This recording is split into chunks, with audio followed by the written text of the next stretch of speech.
Hi guys, welcome back to Nyx Reads. I'm so happy to talk to you guys again. I skipped last week's video because there was actually a lot going on in March. So first of all, my parents finally came to visit me here in Canada, which was brilliant. So it was an amazing 2 weeks. And also one of my little sisters is now here to stay with me for a whole year, which is why I have an upgraded camera quality with this video because I'm allowed to use her equipment. Thank you very much. But still, I was able to read 8 books in March. I actually wanted to share my Storygraph app reading stats this month. I will link my account down below so you can follow me if you want. So for March, my primary mood is reflective, then emotional, and then mysterious, which is a complete change to January and February because usually my reading mood is mostly dark. I have also an even split between print and audio, so that's what I meant when I said that audiobooks really help me keep my numbers up, and I've been really enjoying the Libby app. It's been such a game changer for me. My average rating for last month was 3.5 out of 5 stars, which brings me to how I organized my books this month. In my last wrap up, I organized them by genre, and this time I attempted to put them in order, so I'm going to start with the book that I liked least to the book that I like best. So first of all, the book that I liked least, and I would go so far as to say I actually disliked this book a lot, is The Sanatorium by Sarah Pearse. And this is the second thriller that I picked up, recommended by Reese's book club. And I just might have to give up, or maybe I'm gonna read a third one because the first one that I read was by Lucy Foley, The Guest List. I gave that 2 out of 5 stars.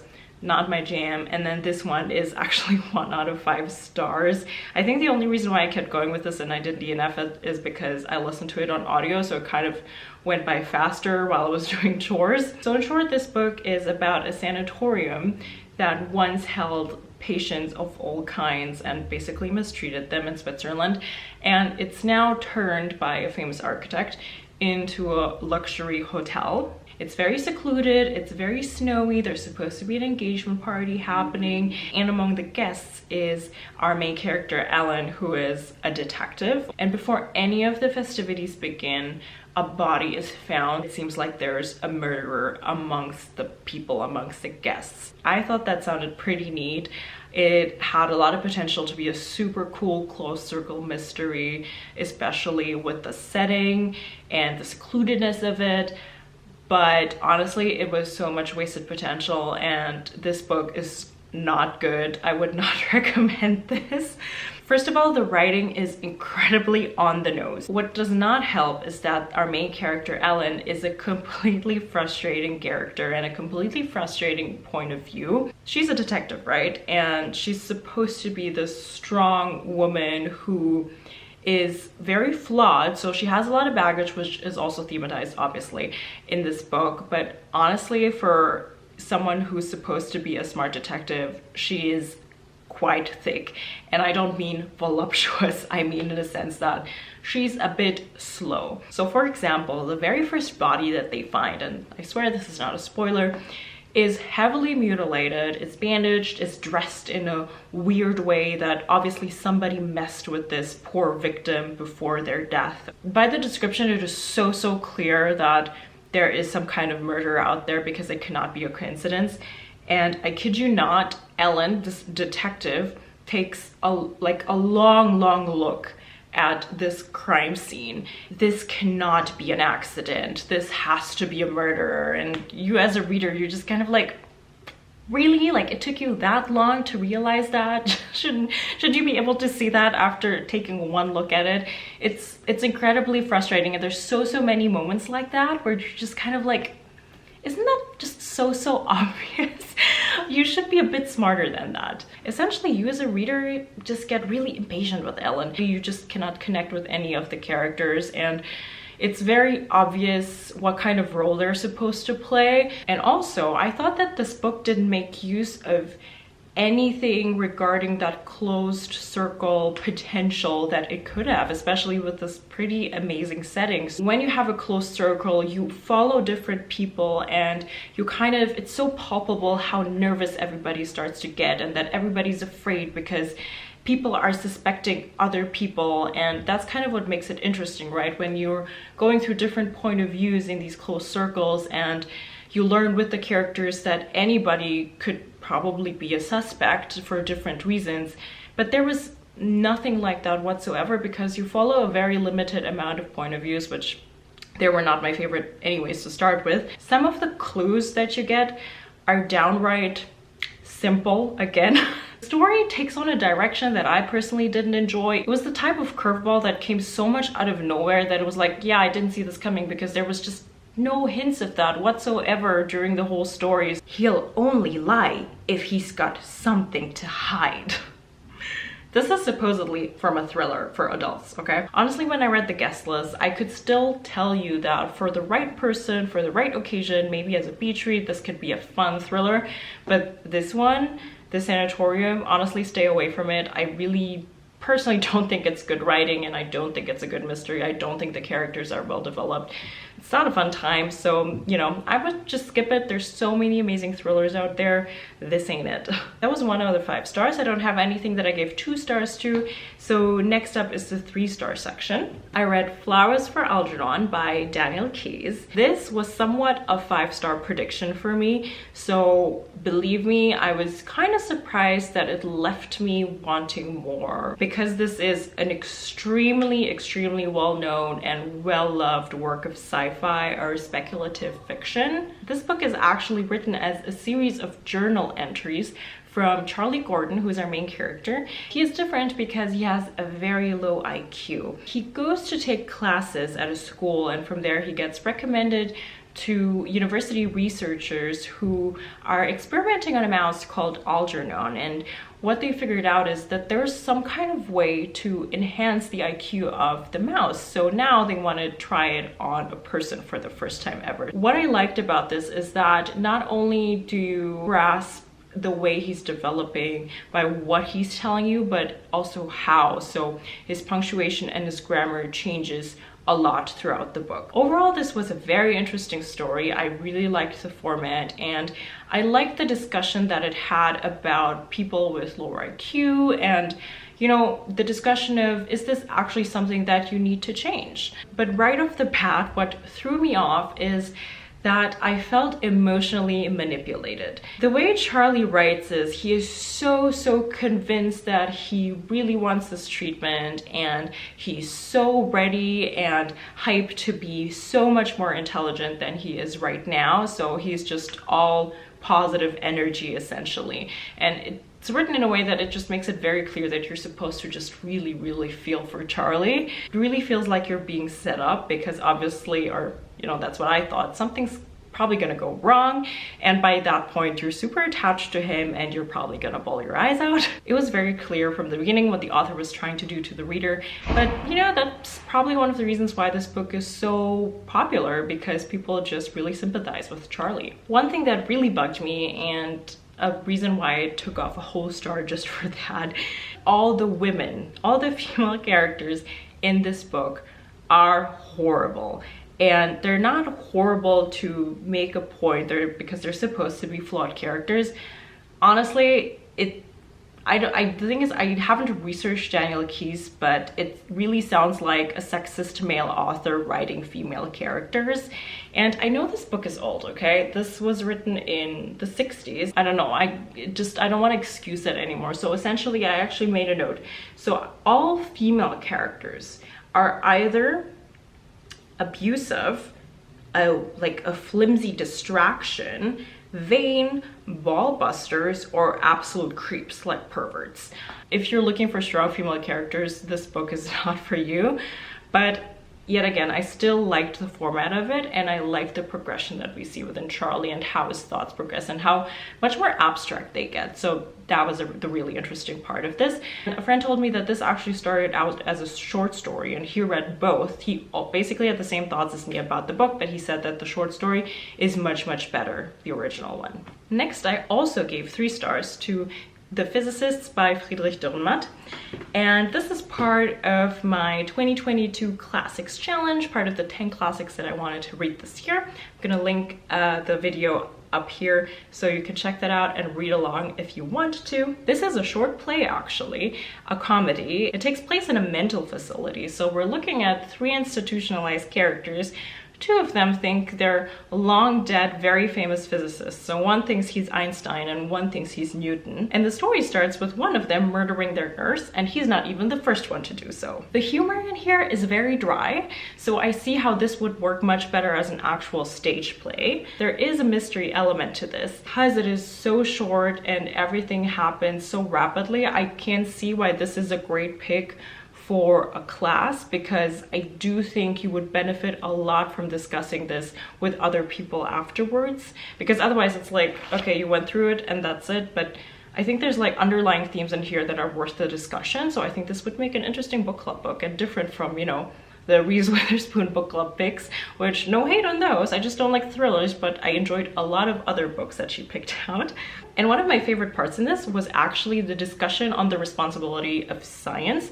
I think this is definitely worth a read, and even more worth a good discussion. Moving into my 4 out of 5 star section, I read Anxious People by Fredrik Backman. You will go through this book so fast because it consists of about 70 to 80 chapters that are quite short. So it makes you want to keep reading more. It's written very well. I think it's very personable. So this book is about a failed bank robbery where the robber has to escape and escapes into an open apartment that is close to the bank.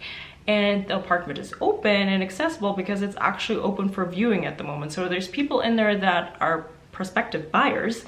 And what ends up happening is the robber takes them hostage. So you're looking at what happens before, what happens during, and also afterwards when everybody's interviewed by the police. And this story is not really about the mystery of the bank robbery, but more of what happens leading up to it, and each and everybody's backstory of everybody involved, and that includes the police. This book is completely character driven. I really liked learning about everybody's story, and essentially the takeaway here is everybody's dealing with something.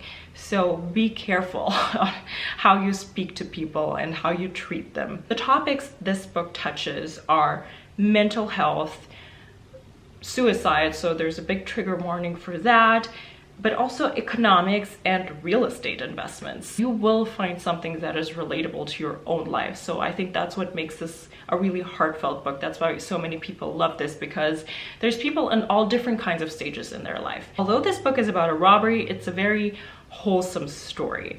That's kind of why I subtracted a star. Well, not that's why, but a part of me just felt like, okay, everybody just fits too much cookie cutter into each other in the end. I guess I would have liked a different outcome better, but then again, a story like this would be hard to wrap up in any different way because of the nature of its message. All in all, this is an amazing read that I really recommend, and I can't wait to pick up something next by this author. I know that he wrote Beartown, which is also super popular, and his other book, what was it? A Man Named Uwe. Next, I put my nonfiction book in here. So it's All Our Relations by Tanya Talaga, and this is my very first book I've ever read, or in this case listened to, from an author of Indigenous descent. This book focuses on the First Nation people of Canada, but also the natives and Indigenous people of other countries. I am so glad that I picked this book up because I learned so much, and a lot of things that were downright horrible. I went to school in a European country, so I was really not educated on that topic at all. Well, still not am fully. I was honestly shocked. I had absolutely no clue of how, for example, in Canada, the conditions that a lot of Native communities have to live under. I think this is the kind of book that should be mandatory to read in school, probably. In this book, I learned for the first time ever about the extremely high rate of suicides within the First Nation. Sorry, was I saying Native? Because in Canada you say First Nation. Apparently, that's what I learned. Please correct me if I'm wrong. among the First Nation people, especially youth suicides and suicide pacts of girls that are under 15 years old.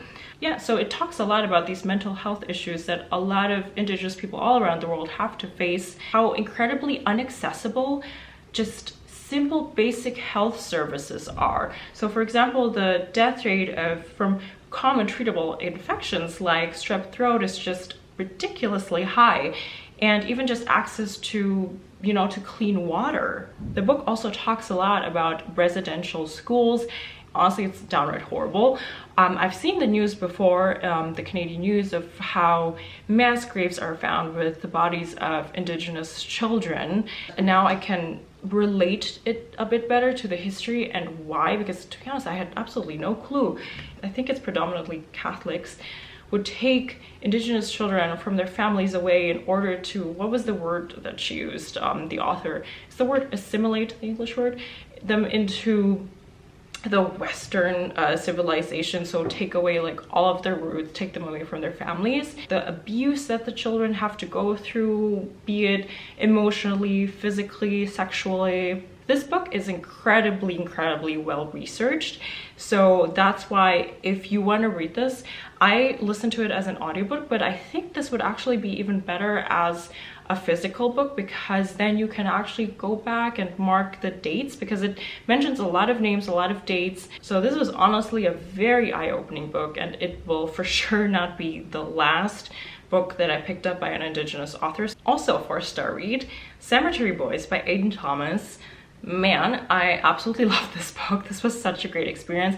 I think my first ever book from a trans author with a trans main character, and I listened to it as an audiobook, and the narrator is trans as well, which I think was a first for me too. So our main character, Yadriel, comes from a long line of brujos and brujas. In their family, within their community, their role is to lead the dead to the other side and also to heal people. But because Yadriel is trans, there's just a non-acceptance around him within his family, within his community, that he struggles with. So one night, him and his best friend want to perform the ritual to turn him into a real brujo, to prove that he can be a real brujo. But something goes wrong, and they accidentally summon the ghost of a boy named Julian, and they think his dying is somehow related to his cousin who just recently vanished from the face of the earth. This book is so rich in culture, colors, and food, even though you're reading it, but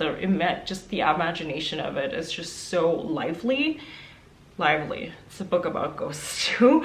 I've never went through anything that Yadriel had to go through, but just the writing allowed you to really try to comprehend the struggle, the emotions, the family issues that he has to go through. And also, for example, I've never heard of the term dead name before, so this was something that I actually learned about the community from this book. This is a book that you can laugh with, you can cry with.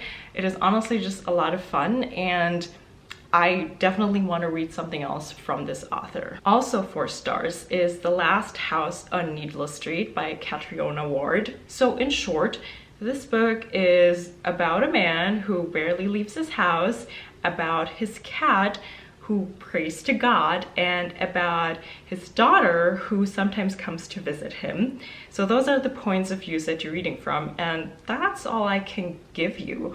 How do I talk about this book without giving anything away?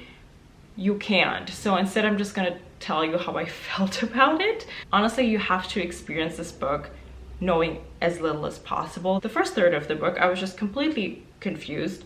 The second third of the book, I was starting to, to see things coming together. After 2/3 of the book, I reached a point, and at some point my mouth just went like, I couldn't believe what I was reading. It absolutely came out of nowhere, and I think I had chills.